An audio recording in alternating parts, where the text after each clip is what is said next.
আসসালামু আলাইকুম। ইলেকট্রনিক্স বাংলা মিডিয়ার পক্ষ থেকে আপনাদের সবাইকে স্বাগতম।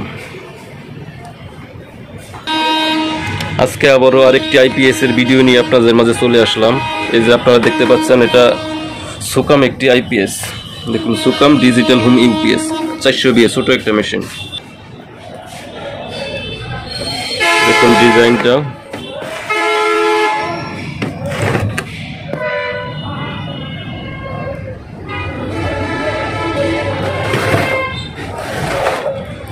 এখন এই আইপিএসটার কি সমস্যা,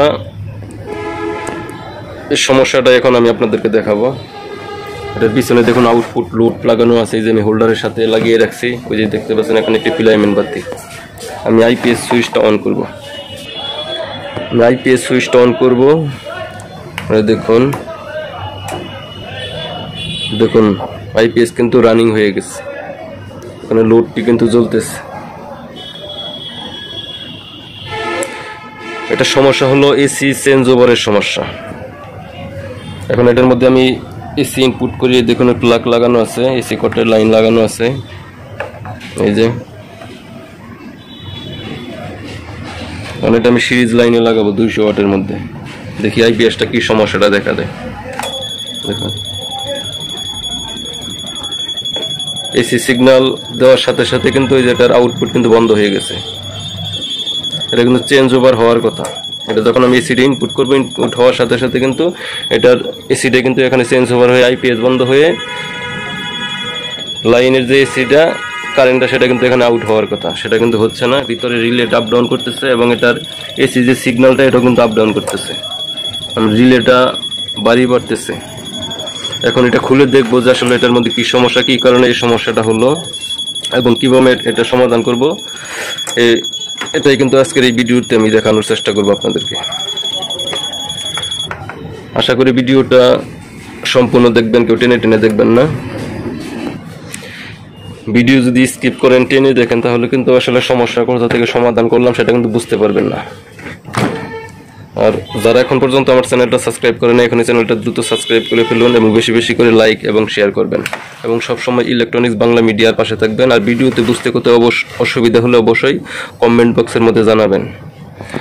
আমি এটা কভারটাকে খুলে নেই, খুলে পরে আপনাদেরকে আমি দেখাচ্ছি আসলে সমস্যাটা কোথা থেকে হচ্ছে এবং কিভাবে এটা সমাধান করতে হবে। আপনারা দেখতে থাকুন। যে আপনারা দেখতে পাচ্ছেন, এটা কভারটা কিন্তু আমি খুলে নিচ্ছি। কভারটা আমি এখানে খুলে নিয়েছি। এখন এটার মধ্যে আমি আবার আইপিএসটা রানিং করব। আইপিএস রানিং হয়েছে, ওই পাশে কিন্তু লোড জ্বলছে। এখন এটার মধ্যে আমি এসিটা আবার প্লাগটা ইনপুট করে দেখা যায় সমস্যাটা আছে কিনা। দেখুন লোড কিন্তু বন্ধ হয়ে গেছে এবং সিগন্যালটা কিন্তু দেখুন আপ ডাউন করতেছে। খুলে ফেলছি, এদের কিন্তু আউটপুট আবার চলে আসছে। এই ধরনের সমস্যা হলে সুকাম সার্কিটে এই ধরনের সমস্যা হলে এটা আসলে আপনারা কিভাবে সমাধান করবেন।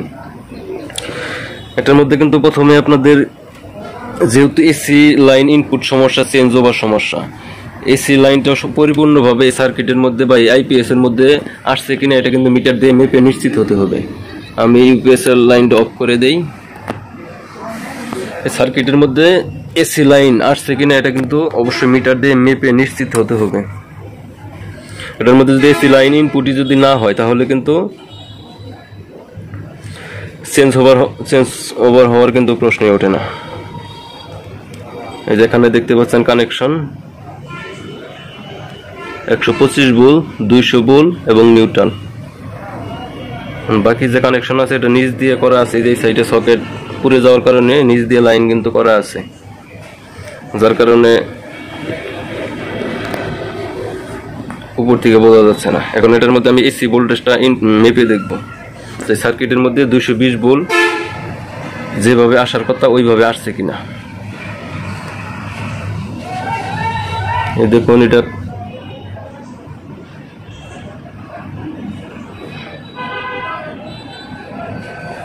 এখানে পিনই পুড়ে গেছে।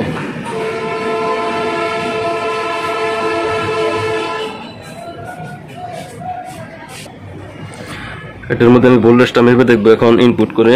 এই যেখানে পিনটা পোড়া দেখা যাচ্ছে, পিনের ওখানে কিন্তু লাইন আছে।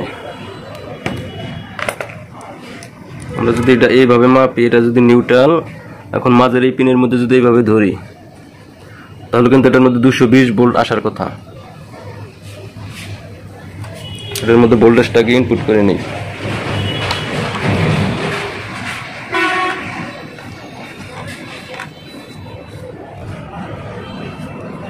এটার মধ্যে কিন্তু এসি লাইনে যে আমি ইনপুট করে রাখছি, সিরিজ লাইনে দিয়ে রাখছি। এখন এই যে এটা হলো নিউট্রালের পিন, এটা হলো নিউট্রালের পিন। আমি যেখানে নিউট্রালের মধ্যে ধরলাম এবং এখানে কিন্তু পিনটা আছে, যে আপনারা দেখুন মিটার দেখুন এসিতে ফালানো আছে, এটা কিন্তু কোনো ভোল্টেজ নাই, 0.00 ওটা মিলি ভোল্টের মিটারে ভোল্টেজটা উঠে আসছে। এখন এটা আমি ফিউজ হোল্ডার যে আছে, ফিউজ হোল্ডারের মধ্যে আমি মাপ দিয়ে দেখবো যে এখানে এই পর্যন্ত ভোল্টেজ আসছে কিনা। ফিউজ হোল্ডারের এই পিনের মধ্যে আমি ধরবো, দেখুন মিটারের মধ্যে কিন্তু ভোল্টেজ আছে 235 ভোল্ট ফিউজের এক পিনের মধ্যে। এবং ফিউজ যেখান থেকে আউট হয়েছে এই পিনের মধ্যে ভোল্টেজটা মাপি, দেখুন এখানে কিন্তু কোনো ভোল্টেজ নাই। এই পিনের মধ্যে 234 ভোল্ট বা লাইনের যে ভোল্টেজটা আছে এই ভোল্টেজটাই কিন্তু দেখাচ্ছে। এই পিনের মধ্যে ভোল্টেজ নাই।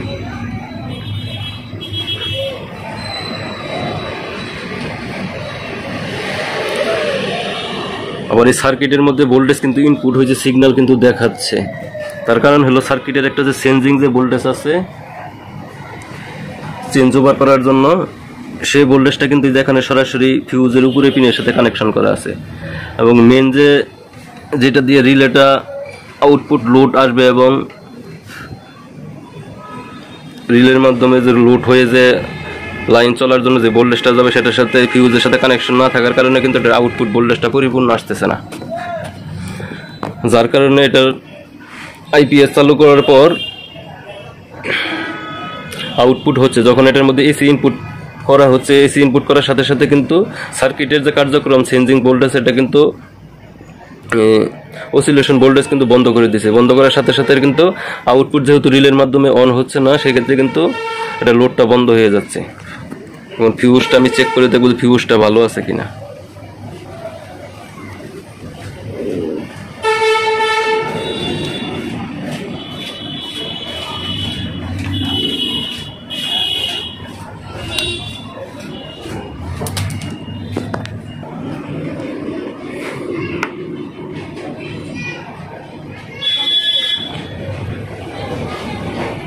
ফিউজ কিন্তু পড়ে নাই, ফিউজও ভালো আছে, হয়তো হোল্ডার লুজ কানেকশন থাকার কারণে কিন্তু এই অবস্থাটা হচ্ছে।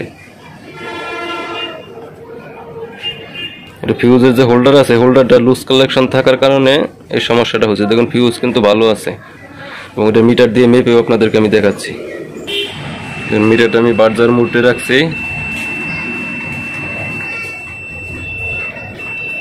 ফিউজ কিন্তু ভালো আছে।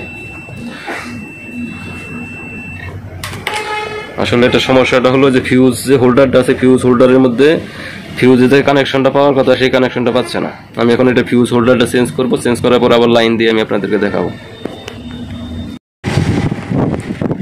দেখুন এটা ফিউজের লাইনটা কিন্তু আমি লাগিয়ে ফেলছি, এই যে নতুন একটা ফিউজ হোল্ডার এখানে লাগালাম আর ফিউজ আগেরটাই লাগাইছি। আর এটার ইউপিএসটা আমি অন করে রাখছি, যে দেখুন এটার আউটপুট আমি খুলে রাখছি আপাতত, কিন্তু সিরিজ লাইনে চেক করবো এটা আপ ডাউন করতে পারে। এটার মধ্যে আমি আবার এসি লাইন ইনপুট করবো, সিরিজ লাইন।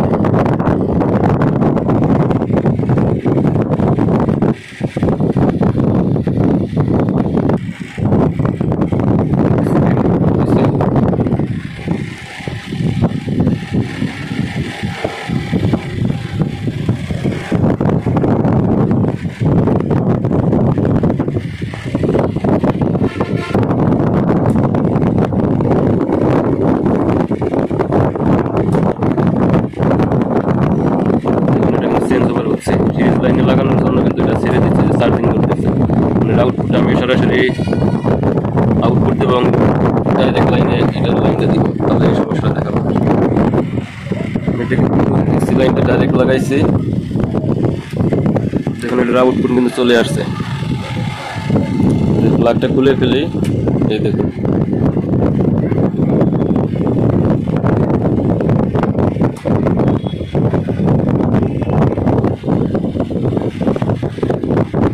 আমাদের আইপিএস যে চেঞ্জ ওভারের যে সমস্যাটা ছিল সেটা কিন্তু সমাধান হয়ে গেছে।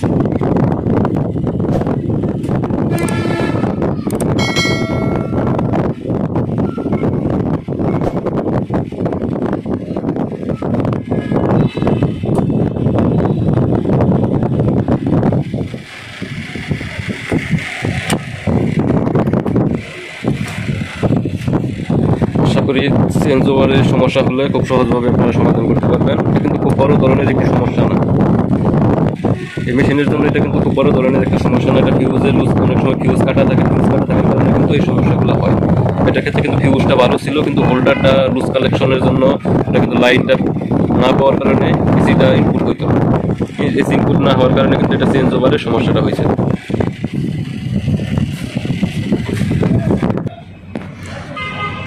এই সার্কিটের মধ্যে যদি ফিউজ কাটা না থাকে, ফিউজ কাটা ছাড়াও যদি এটার মধ্যে ভোল্টেজ যদি পরিপূর্ণ ইনপুট হয়, ইনপুট হওয়ার পরে যদি এটার মধ্যে চেঞ্জ ওভার না হয়, তাহলে কিন্তু আপনাদের যে সাইটে কাজ করতে হবে এটা নিয়ে আমি পরবর্তীতে আর একটা সম্পূর্ণ ভিডিও তৈরি করব।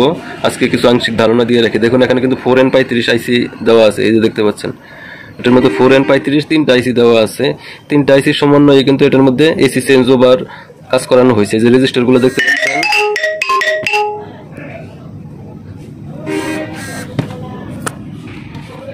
এই রেজিস্টারগুলোর মাধ্যমে এটার ডাইরেক্ট সরাসরি এসি ভোল্টেজটা এই যে 4N35 এর সাহায্যে এটা এসি ভোল্টেজটা চেঞ্জ দিছে সার্কিটের মধ্যে, মাইক্রো কন্ট্রোলার আইসির মধ্যে। এখানে 4N35 বা রেজিস্টারগুলো যদি সমস্যা হয় বা এই মাইক্রো কন্ট্রোলার আইসির মধ্যে যে এসি যে ভোল্টেজটা এসি ইনপুট করার পরে তৈরি হয়, এই ভোল্টেজটা যদি মাইক্রো কন্ট্রোলার আইসি পর্যন্ত যদি কোনো সময় না আসে, তখনও কিন্তু এটার মধ্যে চেঞ্জ ওভারের সমস্যা হবে। আবার অনেক সময় আইসি ভালো থাকে, আইসি ভালো থাকার পরে কোনো রিলে সমস্যা হয়ে যায়, নষ্ট হয়ে যায়, সেক্ষেত্রে কিন্তু এটার মধ্যে চেঞ্জ ওভার হইতে সমস্যা হবে। এবং রিলে সুইচিং করার জন্য যে ট্রানজিস্টরগুলো আছে, ট্রানজিস্টরগুলো যদি সমস্যা হয়, তাহলে কিন্তু এসি চেঞ্জ ওভারের সমস্যা হবে। এগুলো নিয়ে পরবর্তীতে আমি একটা ভিডিও তৈরি করে আমি আপনাদেরকে দেওয়ার চেষ্টা করব। এটা কিন্তু সুকামের এসএমডি একটা বোর্ড, এটার ওই সুকামের আরও বোর্ড আছে যেগুলো বড় বড় পার্টস দিয়ে করা থাকে। এটা কিন্তু নিচে সবগুলো এসএমডি রেজিস্টার লাগানো আছে বা অন্যান্য আইসি লাগানো আছে। আজকের ভিডিও এ পর্যন্তই। ধন্যবাদ সবাইকে এতক্ষণ ইলেকট্রনিক্স বাংলা মিডিয়ার সাথে থাকার জন্য। আসসালামু আলাইকুম।